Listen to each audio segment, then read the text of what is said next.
Okay everybody, welcome back to another video. Today we're going to be doing something different. Today I'm going to be doing a reaction video, and it's quite funny because we're going to be reacting to something to do with Halloween, but it's quite funny.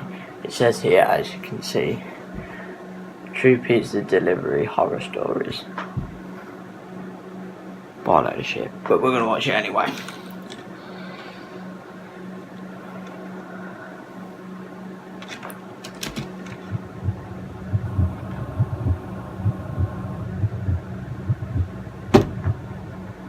Shaking my boots.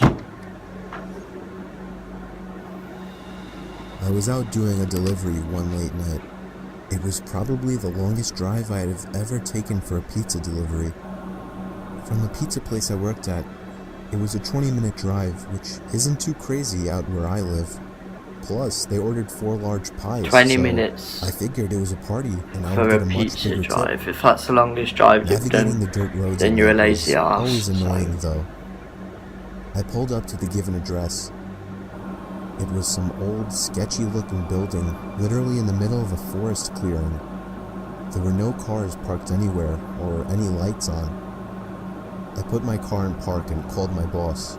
Hey! I asked him to reread the address at least 3 times to make sure I typed it in right, but that checked out. I could tell he was in a really bitchy mood, and he told me to at least knock on the door and check it out. He's a He would bitch! normally get mad if we took back 1 pie, Dirty but sod. I was afraid of what he would do if I brought back 4. I was insanely unnerved, but got out anyway and forced myself to the front door of the building. There was no doorbell, so I just knocked really hard.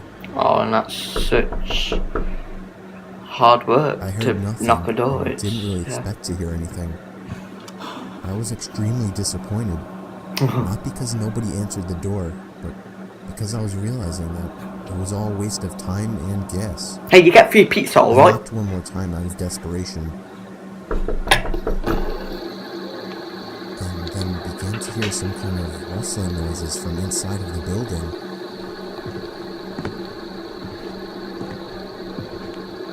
I knocked again and yelled that I was the pizza guy. Hey, I'm the There was pizza silence guy. now. I felt a bit more uncomfortable now than before. But before I could turn around, I noticed something at the window.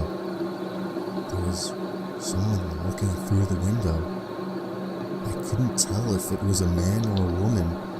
All I noticed were their eyes. Their eyes were open wider than I knew possible, staring intently at me. I was disturbed enough by this and dropped the pizzas and ran back to my car. The shitty thing wouldn't start until turning the key for the 3rd time.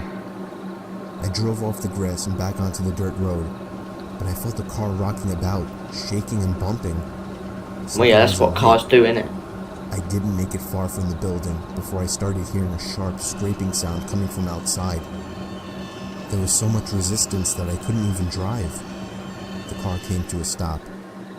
I got out of the car to check what the hell was wrong. A chill ran up my spine. He hardly as I checked began what to was feel wrong, like did my he? He heart just was stood outside the constantly door. skipping beats. My tires had been slashed and had completely fallen off the rim. Not just the front though. All 4 tires were slashed. I realized somebody did this when I was knocking on the door to that building. Instead of running, I got back in the car and locked the doors. I was so close to that building, I could practically see it from where I was, if it weren't for the trees blocking the view. I dialed 911 and explained everything to the operator. She told me the cops would be over as soon as possible and that I need to stay hidden. I asked her if it was advisable to stay in the car or run, and she told me it would be best to stay in the car with the door locked. She asked me to stay on the line with her until the cops arrived. My whole body was shaking. Yeah, so is In all mine. directions, there was nothing but dark, seemingly endless forest. I knew it would take forever for the cops to get there. I was not comfortable with sitting in that car so close to whoever did this. The next part, though, is what utterly destroyed me. It still shakes me to this day, and I hope nobody ever has to experience this kind of fear. What? As I was scanning all the windows, making sure nobody was outside, Yeah. I looked in the rearview mirror, and there was the same person. The same person inside the window. Looks like a bloody alien. Eyes open wider than ever. I could see now that it was a woman. No, I it could doesn't. ever so slightly see a smile begin to spread across her face. I opened my door and full-on sprinted into the woods, not caring how much noise I made. I ran until I was out of breath, which didn't take long, and I hid behind a giant log on the ground. I tried to cover my loud breathing with my hand as I waited and waited for what felt like hours until I finally heard sirens in the distance. It's alright, guy. It's alright. Chill. I It's gathered alright. up all the stamina Do it, I had it's alright. left to run all the way back in the direction of the dirt road. Eventually, the glowing red and blue lights came into view. Run, I've never felt better in my life. faster than fuck. They were parked in front of my car, investigating with Hey guys, check it flashlights. out. Look, it's car. I Hey. came out yelling at them like a lunatic to help Well, me. now they're gonna arrest I him. fell to the floor and started to gag. Alright, no, they're not almost gonna take him throwing to up from A&E. running so much. They picked me up and began to question me, to which I explained everything to the best of my ability. One of the two cars drove over to the building, and the two officers began to search the building. They came back with nothing except for a couple of spiky objects. What? These objects were exactly the same as the ones used to slash my tires. Oh, at least you know at The least. cops She guessed knows that what it it was some did. kind to of you. sick, demented couple, being that I saw the woman, but unfortunately they were never found. And that still kills me to this day. They could have been in the back of the I car. obviously quit my job right after that and started working at a local grocery store. I know that I'll never forget seeing that woman at the back of my car.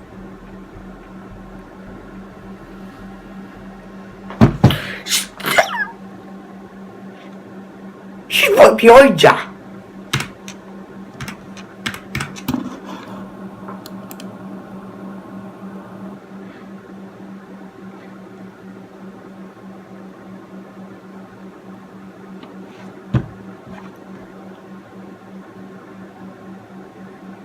He's just taking the piss or something. Because I'm out. Bye. Well, that was nice. Okay, now this one is scary hitchhiking animations. So yeah, let's just watch it. Hitchhiking horror stories are brilliant. Yeah. 3 months after I turned 16 in 2005, I got my first car, a 99 Toyota Camry. On a warm What? That's scary because the last. Before I started this video, I watched one, and his first car was a Toyota. Saturday night, when my friend Alex invited me over to one of his friend's big parties, Hey, I'm I knew I Alex. wouldn't be in a condition to drive the Camry home afterward. So we carpooled with Alex's girlfriend, Brianna. We lived in the countryside of Virginia, meaning less big parties. Meaning when there was a big party, it was a huge deal and everyone would go. We lived about 5 to 10 minutes away from this kid's house. I knew where he lived as I was acquainted with him, but not exactly friends. The whole ride there, we took the same 2-lane highway type road through the woods, and this kid's house was actually on this road further down. At certain points on this road, there were a few houses on either side, and then it would just go back to being a long, empty highway again. The house was tiny, like a lot of houses around the area, but the party was held outside anyways, since his closest neighbors were relatively far away, and noise wasn't an issue. That's I'll a skip bit most weird. of the party up until the point that Brianna, who was supposed to be our designated driver, had to suddenly leave for a small family emergency. Alex said it was fine and that we'd find a ride home. Doesn't look fine. It looks like a Forward moody another ass. 2 hours and another few drinks, and I could barely even walk straight. I checked my watch, and it was Shouldn't be like getting 2 in drunk, the kids. morning. I figured it was Get time to hangover. go. I started looking for Alex, Get but I headache. couldn't find him anywhere. In fact, it seemed like everybody I knew had already left. I could barely even think straight, but I was still furious at the fact People walking in while I'm busy recording. Yeah, anyway, I can't even remember where I was at with this, so we're just gonna go from where I can remember. Okay. straight. I checked my watch, and it was like 2 in the morning. I figured it was time to go. I started looking for Alex, but I couldn't find him anywhere. In fact, it seemed like everybody I knew had already left. I could barely even think straight, but I was still furious at the fact that Alex could have actually left without me. I asked to use the party host's phone and dialed Alex's home number. After 2 tries, I gave up Alex, and you dick, realized I come pick shouldn't me wake his family up. So, literally not knowing what else to do, I dizzily stepped out onto the road and began walking back home. I knew this walk would take anywhere from half an hour to an hour in my condition. Maybe Yeah, well, you need 15 exercise, you minutes lazy of walking down shit, the so, road, you know. The slight shine of car headlights on the road was fading in from behind me. Jumping for joy inside, I lifted up my arm and stuck out my thumb. As the car neared, it slowed down and came to a stop right next to me. The man driving the '98 Ford Explorer rolled down the window and asked where you headed. I told him my house was just down the road and beyond a right turn, probably slurring my words beyond comprehension. He chuckled and told me to hop in. I thanked him and joyously hopped into the truck. I was exhausted, and Good I job, it ain't remember a van. completely disregarding things the guy was asking me because I was so close to just passing out. And that's what happened. The Oh, memories of being in that truck turned to a fog as I'm sure I passed out.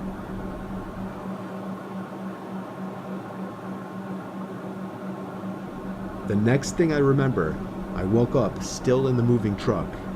The guy looked at me and laughed, but didn't say anything.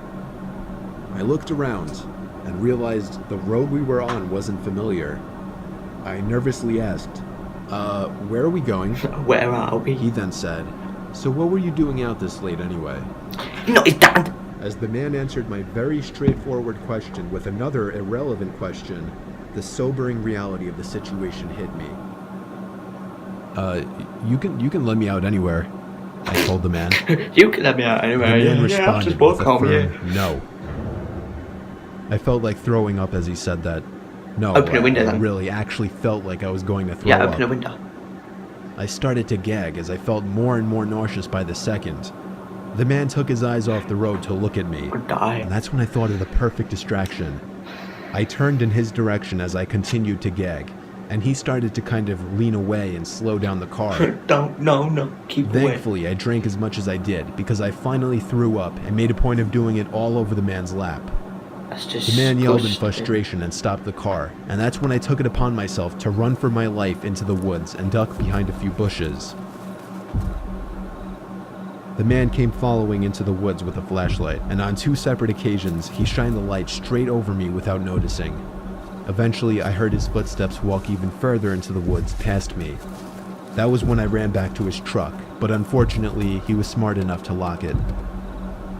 By some So he miracle, was just I gonna saw nick his another car, car yeah, approaching yeah, in the what happened, distance, and I ran out into the middle of the street, waving my arms like a lunatic. The car tried to avoid me, but I wouldn't let it. They were forced to stop, and I yelled at them to help me before they came back. Once I told them that I was kidnapped by the man who was driving that Ford Explorer, the driver agreed to give me a lift. Not to the police station or anything, but to my house. I made it back safely, where I couldn't thank the driver enough. I immediately woke up my parents and told them. My dad wanted to know if I got his tag number. And then I felt like punching myself in the face. I failed to get the simplest information that from would the be the guy best that would have highlight allowed of me to this actually story. properly report him. All I knew was that he drove a faded blue '99 Ford Explorer.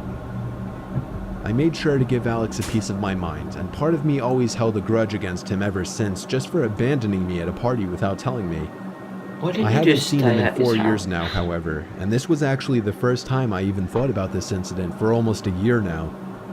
As time goes on, even the worst of memories may start to fade, but after writing this to share with the internet, it's once again fresh in my mind.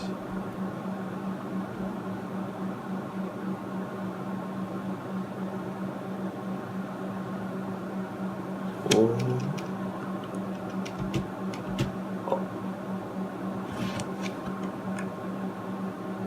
What a load of bullshit.